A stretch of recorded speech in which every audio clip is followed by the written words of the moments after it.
Assalamualaikum warahmatullahi wabarakatuh. Waalaikumsalam warahmatullahi wabarakatuh. Terima kasih buat toko online, marketplace, yang saya khususkan ke Shopee. Nah, kenapa Shopee? Kalau yang saya lihat belakangan ini, track marketplace itu yang nomor satu itu, peringkat nomor satu itu Shopee. Dari sisi penjualan, dari sisi pembelian, dari sisi promo, lebih banyak di Shopee. Oke, selanjutnya apa itu marketplace? Marketplace sebagai media atau wadah kayak kita, kalau dari sisi offline itu kayak mallnya atau pasarnya,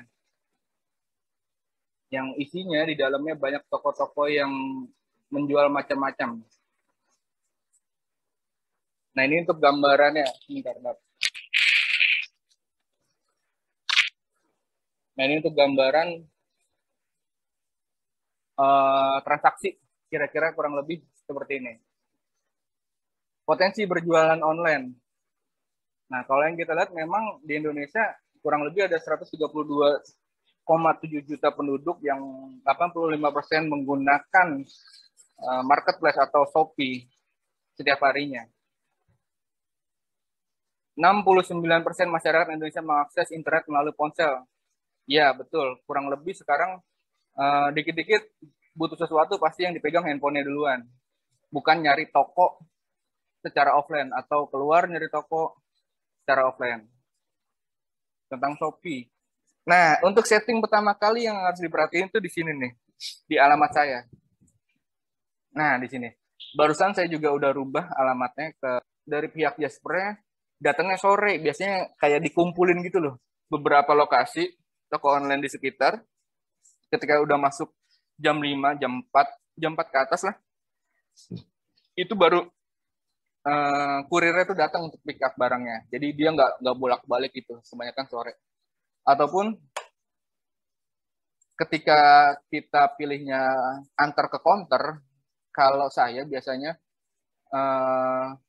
barang orderan hari ini, misalkan ada orderan pagi, malam, siang, nah itu dikumpulin sampai sore, sampai habis asar baru kita packing selesai, maghrib atau habis maghrib baru disetor ke counter Jaspernya.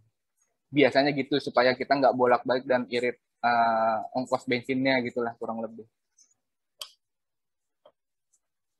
Sampai sini ada yang tanyain nggak? Pasti kita atau teman-teman yang lain.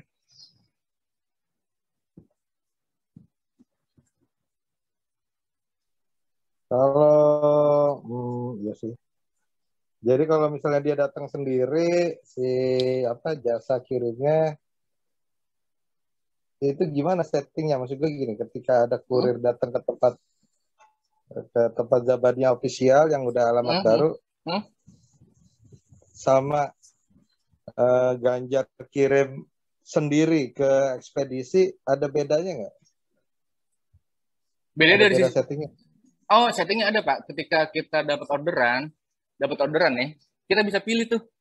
Kan ada pilihan proses, ada kayak button proses gitu ya. Ini kebetulan lagi nggak ada orderan, jadi nggak bisa saya kasih lihat. Jadi misalkan, nah ini yang selesai lah ya. Anggaplah ini belum selesai. Misalnya ini orderan baru nih. Di sini tuh ada button untuk proses barang. Jadi kita klik, itu kita ada pilihan di tengah sini. Ada dua option, mau diantar ke counter atau pick up oleh kurir, oleh Jaspernya gitu kurang lebih. Karena kan Jaspernya sendiri yang milih si pembeli ya. Pembeli mau pakai Jasper apa gitu. Nah, setelah ada orderan, kita bisa setting nih ada dua option, mau diantar ke counter atau mau di pick up. Nah, biasanya kalau kita klik pick up itu sore-sore juga kurirnya datang untuk pick up barang kita. Cuma plusnya kita nggak perlu ngeluarin ongkos bensin lah untuk ke counter gitu loh. Jadi barang di pick up sendiri sama Jaspernya. Begitu barang ready di pick, maksudnya tapi harus barang udah ready di pick up ya? Oh iya, dari sisi penjualnya dari kitanya sendiri kita harus pastiin barangnya sudah ready, packingnya segala macam udah beres segala macam baru kita klik pick up. gitu. Kurir nggak akan nerima kalau begitu nyampe ke lokasi ternyata barang belum di packing segala macam. Nah itu akan dilewat, dia akan jalan lagi, akan ngikut lagi. Nah nanti dari tim yang lainnya datang lagi beberapa jam lagi gitu. Oke, Jar, lanjut, Jar. Oke lanjut ya. Setelah udah setting alamat nih, alamat sudah kita setting segala macam, titik titik jemputnya juga sudah setting. Kita ke produknya. Nah, kita harus tentukan dulu, kita harus punya produk yang akan dijual. Ini salah satu contohnya. Kalau dari pengalaman saya, jadi Shopee itu punya semacam kayak algoritma CEO tersendiri internalnya Shopee gitu loh. Search Engine Optimization. Jadi misalkan satu produk, contoh ini ya, saya ambil contoh ini. Nah, ini tuh kan produknya sebenarnya pakaian wanita gamis ya. Cuma gamis itu kan banyak tuh macam-macamnya, entah itu dari merek A, entah itu dari merek B, dari merek A, merek B, tapi jenisnya tetap gamis. Nah, cara penulisan produknya itu ini harus kita perhatikan nih. Yang pertama, kalau yang saya cari tahu dari berbagai sumber ya, entah itu YouTube atau segala macam, saya biasanya nonton YouTube sih. Penamaan kalau untuk di toko online atau di marketplace, kalau bisa kapital semua. Makanya saya kapital. Oke, pertama kapital. Kedua, tentuin dulu barangnya itu tipe apa sih? Gamis. Berarti gamis yang pertama harus ditulis itu gamis. Karena ini rivalnya pasti banyak nih kalau kita cari search engine-nya gamis gitu loh. Yang muncul akan banyak. Gamis dress, rumbia. Nah, gamis sama dress ini satu tipe. Artinya ada user atau calon pembeli yang biasanya ngetik gamis atau dress.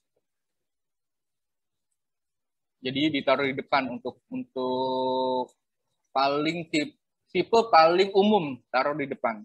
Untuk rumbiah ini sudah mulai masuk ke modelnya, model dari merek tersebut. Namanya rumbiah kebetulan produknya, nama produknya. Rumbiah set green itu warnanya, green beans itu warnanya, Zabania itu mereknya. Jadi kalau bisa mereknya di belakang, apalagi kalau belum terkenal. Beda halnya kalau sudah terkenal, misalkan Assalamualaikum warahmatullahi wabarakatuh. Waalaikumsalam warahmatullahi wabarakatuh. Waalaikumsalam warahmatullahi.